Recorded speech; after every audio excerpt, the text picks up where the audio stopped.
3 pas en avant, un coup d'œil dans le rétro, un soupçon de science-fiction. Merci d'écouter Détour vers le futur, le podcast scientifique du Quai des Savoirs.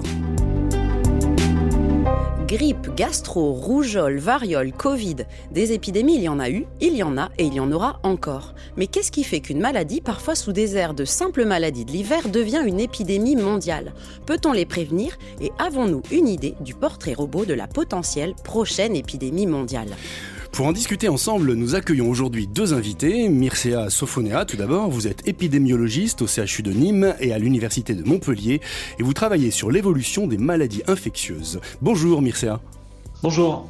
Nous accueillons également sur le plateau Guillaume Martin Blondel. Vous êtes infectiologue au service des maladies infectieuses et tropicales au Centre hospitalier universitaire, le CHU, de Toulouse. Bonjour Guillaume. Bonjour.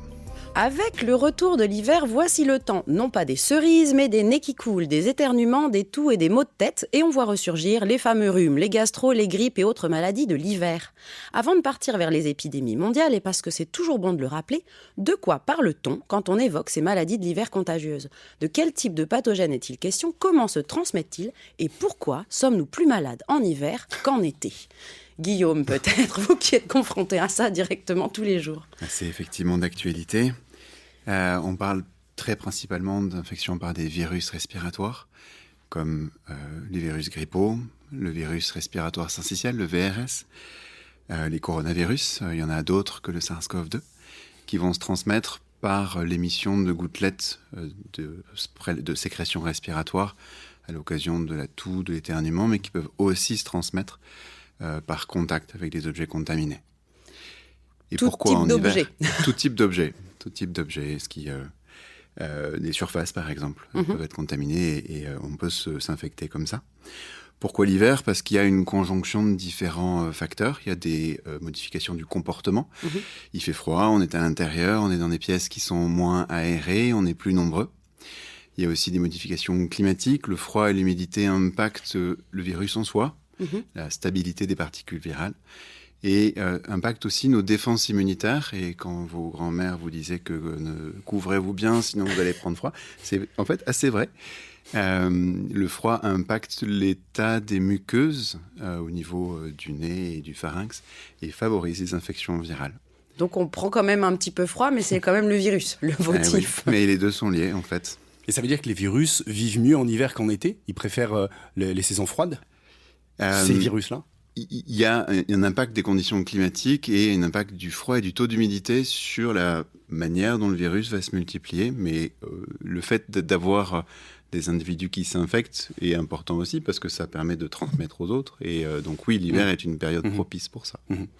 Et vous, Mircea, du point de vue de l'épidémiologiste, qu'est-ce que vous constatez ? Est-ce qu'il y a des personnes, par exemple, qui sont plus sensibles que d'autres à des virus ? Comment ça se distribue, finalement, l'épidémie de grippe ou l'épidémie d'hiver, les épidémies d'hiver ?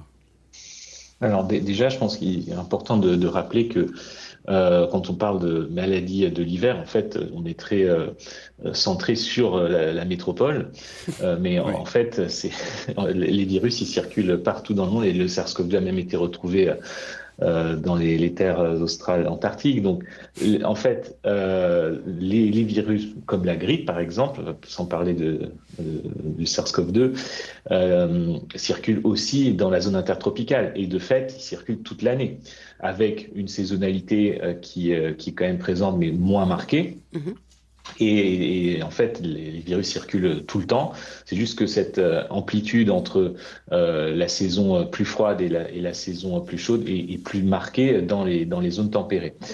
Et en fait, ça s'explique par le fait que quand vous avez effectivement des changements de comportement importants au cours de la saison froide, ou de façon différentielle entre les deux saisons, le fait, comme l'a très bien dit Guillaume, eh bien, il y a une concentration dans des environnements moins bien aérés, une concentration de la population, aussi parce que pour des raisons astronomiques, c'est pas uniquement climatique, mais parce que les jours se raccourcissent de façon plus importante lorsqu'on se rapproche des pôles, et donc on a davantage d'opportunités de rester à l'intérieur parce qu'il fait sombre, et donc on facilite la transmission de ces virus. Mais ça veut pas dire que c'est toujours comme ça. D'ailleurs, il y a des virus qui circulent très bien l'été. On l'a vu avec le SARS-CoV-2 quand il y a eu le variant Delta qui s'est propagé à l'été 2021. Il y a des virus comme les rhinovirus qui ont 2 pics dans l'année, dont l'une des 2 vagues commence en plein milieu de l'été et pique généralement fin septembre, début octobre. Et puis des changements, même par exemple sur l'île de Malte, où on commence à avoir deux pics de vagues de grippe, comme dans la zone intertropicale. Pour revenir à la question de la susceptibilité, évidemment, en fait, il y a une susceptibilité. La première, c'est l'immunité. Et pour faire le lien avec la suite de l'émission, c'est que quand il y a déjà eu plusieurs vagues d'un virus, soit le même, soit une souche très proche, en fait, il y a une immunité de la population qui est rémanente, certes partielle et imparfaite, mais qui évite des pics importants. Or, quand un virus est absolument nouveau, on parle de virus émergent, alors dans ce cas-là, tout le monde peut être infecté très rapidement et c'est là qu'il y a une crise sanitaire. Alors, l'occasion est belle pour rappeler quand même cette question des gestes barrières, parce que qu'on soit sous les pôles, qu'on soit sous les tropiques ou chez nous, l'été comme hiver, on peut donc être malade. Donc, les gestes barrières, on se les redit quand même un petit peu. Se laver les mains régulièrement, les fameuses histoires de surface, éternuer plutôt dans son coude, porter un masque lorsqu'on est malade, se tenir à distance. Et c'est valable l'été comme l'hiver. Et c'est quand même une bonne manière d'éviter et de limiter, en tout cas, les contagions. Mais alors, la question quand même qu'on se pose, c'est qu'est-ce qui fait qu'on bascule d'un simple pic de grippe ou de rhume à une épidémie généralisée? Est-ce que c'est parce que c'est plus contagieux, parce que c'est plus mortel? C'est quoi l'indicateur qui fait qu'on passe d'un rhume de l'hiver, où on est souvent tous malades, au Covid, par exemple, ou à une pandémie comme ça? Tout d'abord, je pense que c'est vraiment bien de rappeler l'importance de ces gestes barrières. C'est du bon sens, vous le disiez, et si ces éléments de bon sens étaient respectés, ce serait une bonne manière de limiter les embêtements été comme hiver. Et je rajouterais juste là-dedans, il y a les gestes barrières, mais il y a aussi dans les mesures de protection la vaccination, qui est un élément important. On va en parler. On va y venir. Probablement. Pourquoi est-ce qu'on va passer d'une faible intensité à une forte intensité? C'est principalement en lien avec une augmentation de la densité de circulation du virus. Et comme le disait Mircea, dans une population qui n'a pas d'immunité pour se empêcher d'être infectée. Et donc vous cumulez plus de virus qui circulent, plus de personnes qui s'infectent dans un environnement où les gens sont susceptibles de s'infecter, et vous avez ce facteur démultiplicateur. On rajoute les modifications comportementales l'hiver pour venir passer un seuil et venir avoir un impact sociétal important du fait de ces différentes conditions. Et du coup, ça peut être des épidémies mondiales pas mortelles ou pas? Oui, alors il y a beaucoup de ces infections par des virus respiratoires qui sont responsables d'une symptomatologie modérée. Quand ça survient chez les gens fragiles, c'est là qu'on va avoir les conséquences en termes d'hospitalisation et éventuellement de décès. L'épidémie de grippe de l'année dernière, par exemple, a eu une mortalité très importante en France, 14 000 décès de mémoire. Donc c'est juste sur le territoire français. Sur le territoire métropolitain. Oui, c'est énorme. Mircea, peut-être si vous vouliez compléter sur cette idée de la bascule de quelque chose de localisé à quelque chose d'une épidémie, enfin ce changement d'échelle. Oui, en fait, il y a beaucoup de biais dans ce type de regard. Si on ne trouve que ce qu'on cherche, en fait, il y a énormément de microbes qui circulent, et j'inclus les virus, qui ont très peu d'effets cliniques, donc finalement ils ont une propagation qu'on ne surveille pas parce qu'en fait il n'y a rien à contrôler. Voilà, donc ça c'est voilà, et en fait l'espèce humaine a cumulé, déjà hérité des pathogènes de ses ancêtres, mais en plus des virus se sont constamment accumulés. Guillaume parlait d'autres coronavirus, les coronavirus dits endémiques, même si dans le SARS-CoV-2 en est aussi. On prend voilà, il y en a au moins 4 qui principaux, et le plus ancien, NL63, il est apparu au XIIIe siècle. Ah oui. Ensuite, 229 au 19e siècle, etc., avec la phylogénie moléculaire. Et donc, les 2 derniers au cours du 20e siècle. Finalement, les épidémies, et ceux-là, en fait, on n'a pas de traces on va dire, d'une crise sanitaire associée à cela. Très certainement aussi parce qu'ils étaient moins virulents que les autres SARS-CoV ou coronavirus comme SARS-CoV-1 et MERS-CoV au cours de des 2 dernières décennies. Ils étaient peut-être moins virulents. La population était beaucoup plus jeune. Il faut savoir que à la fin du XVIIIe siècle, en Suisse, parce que c'est là qu'il y a eu le début on peut dire la mathématisation de la santé publique et l'avènement de l'épidémiologie quantitative, la durée de vie, l'espérance de vie était inférieure à 30 ans. Oui. Donc, toutes les formes graves, vous ne les voyez pas pour ces virus respiratoires. Qu'est-ce qui fait ensuite qu'il y a une crise sanitaire? C'est véritablement la disruption de la société et en particulier du fonctionnement du système de soins. Si tout le monde qui se présente dans un service d'urgence a la même pathologie, parce qu'il y a une incidence extrêmement brutale, eh bien, et ça Guillaume pourra le commenter, vous avez moins de temps, de ressources pour continuer d'exister. Donc en fait, c'est véritablement cet aspect cinétique qu'il faut prendre en considération, et la mortalité évidemment joue un rôle, mais vous voyez des virus comme Ebola qui peut avoir une létalité, une probabilité de décéder si infecté pour certaines souches au-delà de 50%. Bien plus important que le Covid qui est inférieur à 1% pour les premières souches, eh bien, c'est pourtant le Covid qui a représenté une pandémie et pas Ebola. Donc en fait, il faut prendre en compte aussi la contagiosité et la contrôlabilité, c'est-à-dire le potentiel d'isolement, de quarantaine des personnes infectées. Dans le cas d'Ebola, il y a une coïncidence entre le début de la contagiosité et l'apparition des symptômes, mais c'est pas le cas pour le Covid. Vous pouvez être infectieux sans avoir les symptômes. Justement, si on revient un petit peu sur le début de la Covid et comment ça s'est passé pour nous tous et toutes, il faut avouer que la question des symptômes aussi pour diagnostiquer le Covid au début était pas forcément très évident. Comme nous le rappelle le professeur Yazdan Pana, qui était chef du service des maladies infectieuses à l'hôpital Bichat à l'époque. Il est interviewé par Laurent Delahousse au JT de France 2 le 28 février 2020. C'est des gens qui ont de la fièvre, qui toussent et qui pourraient être essoufflés. Donc les symptômes, c'est assez... proche d'une bronchite, voilà, d'une grippe, exactement. Avec de la fièvre. Avec importante. de la fièvre, pas toujours importante. Pas toujours importante. Non. Et ce qui est vraiment important, je pense, en termes pédagogie, c'est que les gens qui commencent à tousser, à cracher, à avoir de la fièvre, c'est important de porter des masques pour ne pas transmettre. Donc pas tout le monde. Ce soir, vous dites, non, si je ne trouve pas de masque à la pharmacie, quel que soit mon âge, ce n'est pas très important. Non, il faut vraiment que ce soit les gens qui sont symptomatiques, qui ont des signes, et ceux qui sont éventuellement en contact proche de ces personnes-là. Il ne faut pas du tout que tout le monde aille acheter des masques, parce que là, justement, c'est pas bon. Bon, après, les symptômes, c'est la mortalité aussi qui nous inquiétait. Ce virus inconnu était-il dangereux au point d'entraîner un fort taux de mortalité ? Il faut savoir que la mortalité est moins de 2%. Ça veut dire qu'il y a 98% des gens qui ne meurent pas. Par contre, même moins de 2%, c'est 10 à 15 fois plus élevé que la grippe.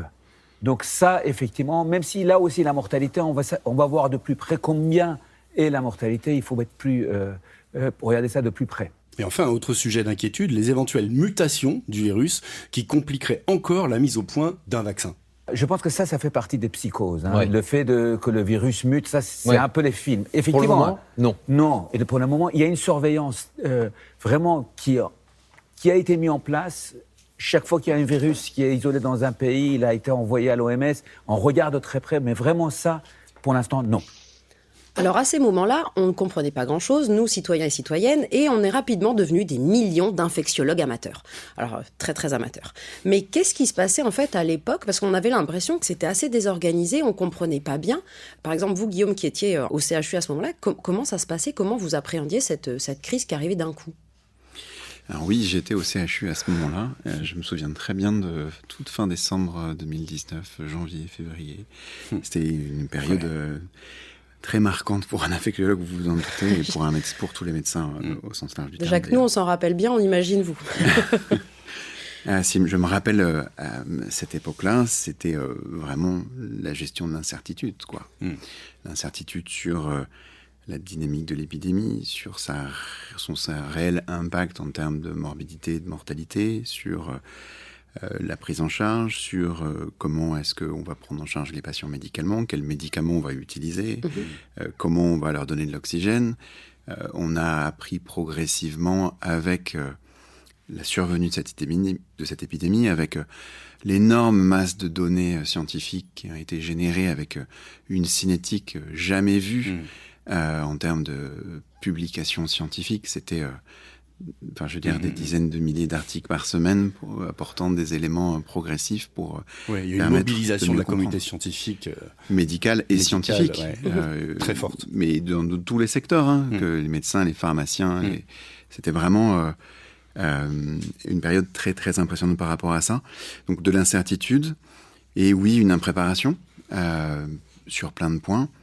On a pensé des choses qui étaient fausses. On a pensé des choses qu'on a adaptées progressivement. Et je pense que on en parlera peut-être après, mais on a beaucoup appris en termes d'anticipation, de préparation. Et on n'est plus en 2025 comme on était en 2018-2019, clairement. Et du point de vue de l'épidémiologiste, Mircea, quelle était votre compréhension à l'époque? C'était quoi les premières recherches ou les premières informations que vous êtes allé chercher?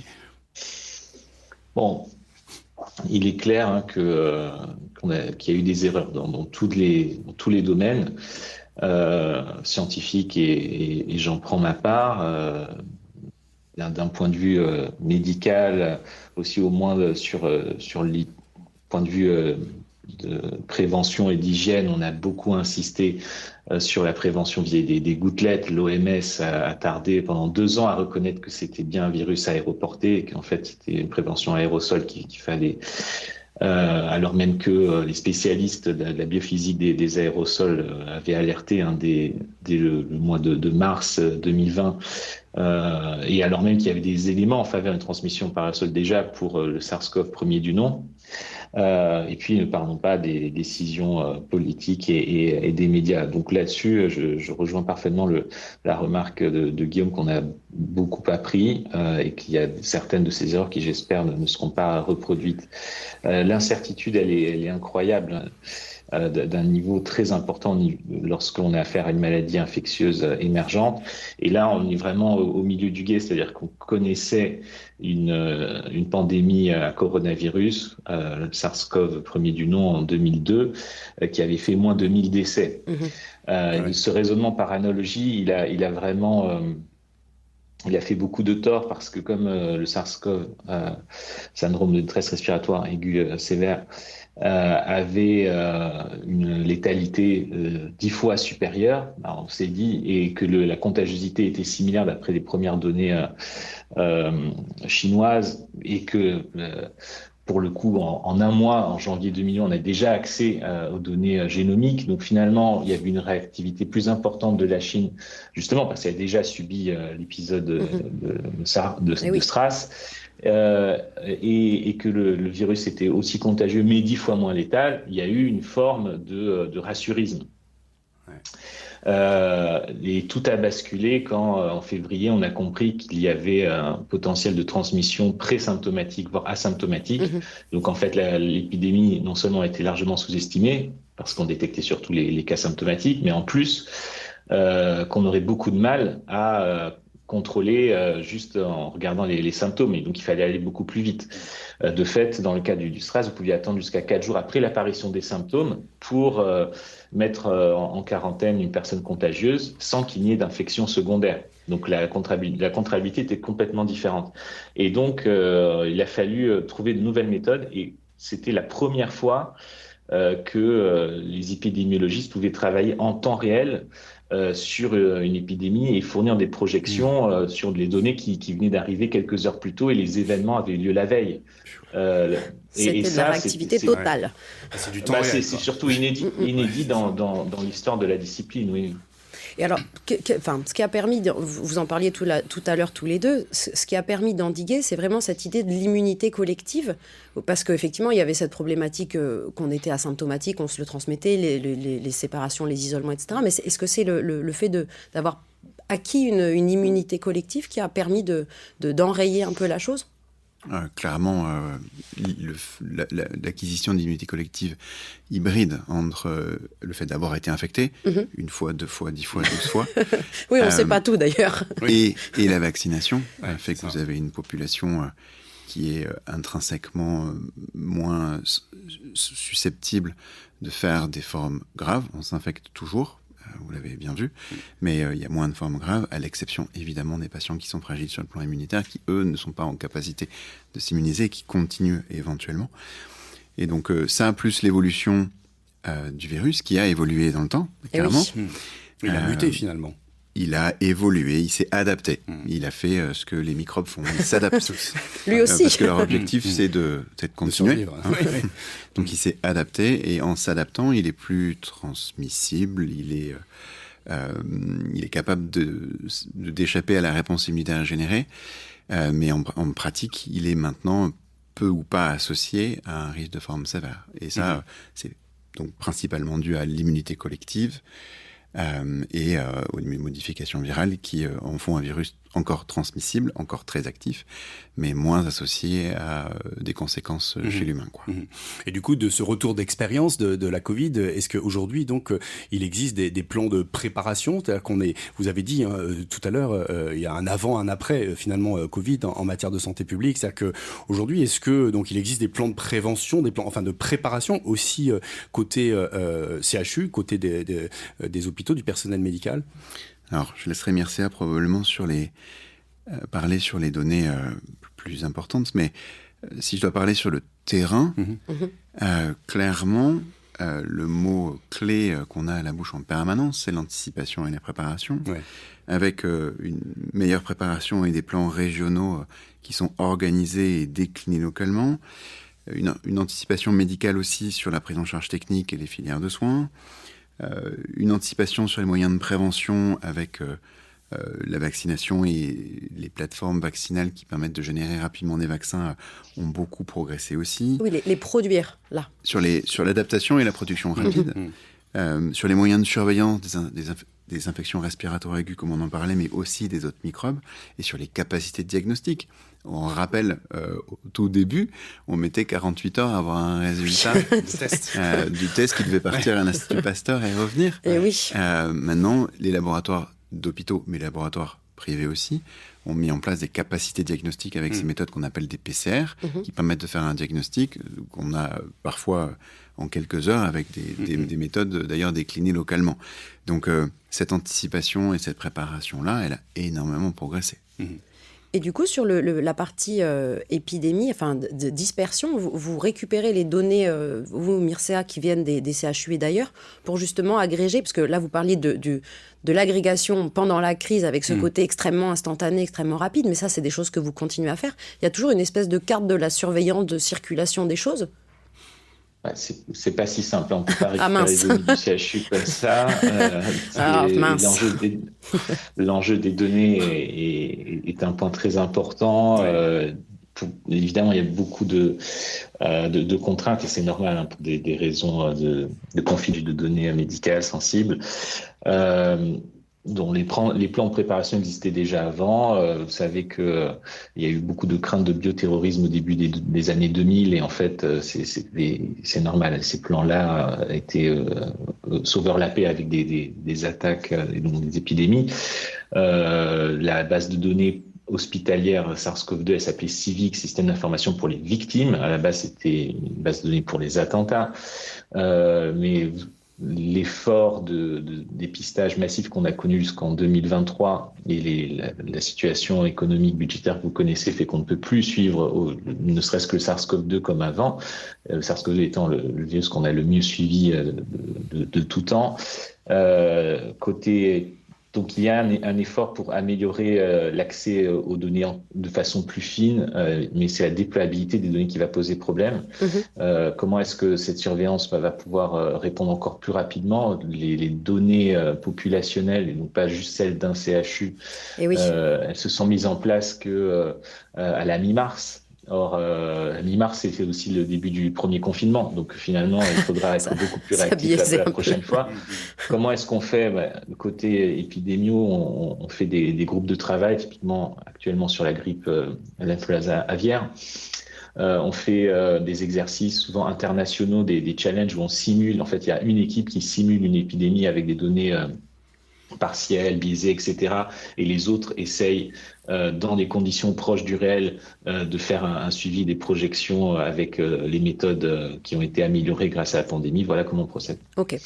D'accord, alors on va parler de la prochaine pandémie, puisqu'on a bien compris que les virus si on peut prévoir en permanence. Mais juste avant de vous entendre sur ce sujet, je vous propose d'écouter une petite pastille sonore du futur, imaginée par Likam, notre autrice de science-fiction. Son titre, c'est tout simplement « Distanciation sociale ».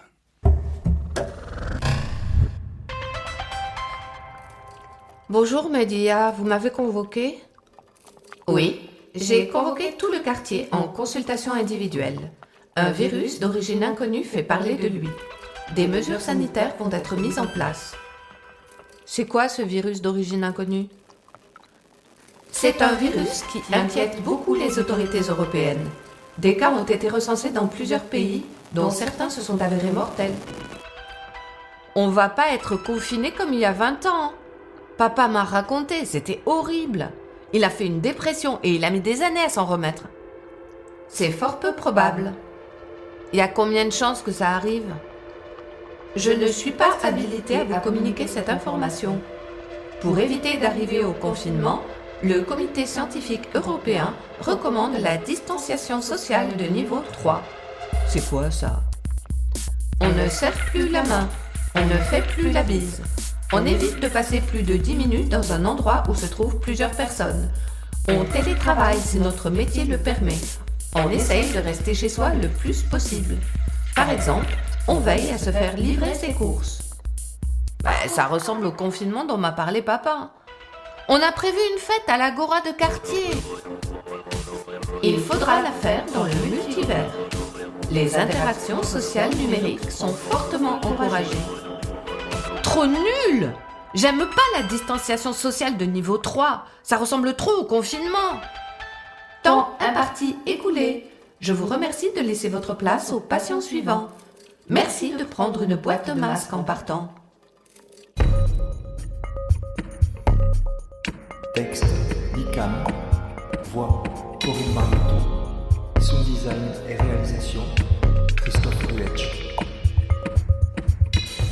Une IA médicale qui alerte la population européenne de l'arrivée d'un nouveau virus inconnu. Voilà un pitch de science-fiction qui n'est peut-être pas si éloigné de la réalité de 2025. C'est justement l'enjeu de vos recherches, Mircea, puisque vous travaillez à dresser le portrait robot du virus X. Alors comment on s'y prend pour travailler sur l'inconnu? Oui, dans cette démarche de préparation aux futures pandémies, il faut s'attendre à ce que le prochain virus soit aussi inconnu et incertain et non documenté comme le fut le SARS-CoV-2. Et donc, pour cela, on va utiliser des méthodes mathématiques, épidémiologiques, quantitatives éprouvées, mais aussi, pour faire le lien avec cet extrait, d'intelligence artificielle. Alors, sans aller dans des fantasmes robotiques, ça sera en fait en utilisant justement toute l'expérience, toutes les données sur les précédentes épidémies et pandémies pour essayer de voir qu'est-ce que le monde virologique est capable de produire, qu'a-t-il déjà produit et quelles sont ses marges de progression, si je puis dire, en termes sans donc créer des scénarios catastrophes impossibles, mais en fait essayer d'envisager un potentiel.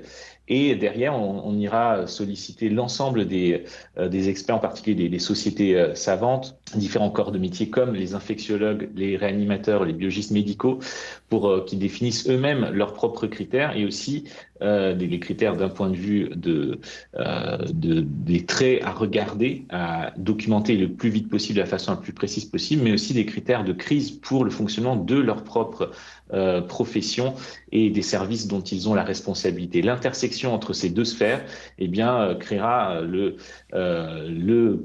on va dire, le cadre dans lequel nous devons améliorer les méthodes épidémiologiques en particulier et pour lesquelles nous allons essayer ensuite de définir une forme d'application qui permettra, en débiaisant les premières données issues de la littérature vraisemblablement extérieure, puisque la probabilité que ça arrive sur le territoire français d'abord est quand même plus faible, et qui donnera des signaux d'alerte au niveau des autorités.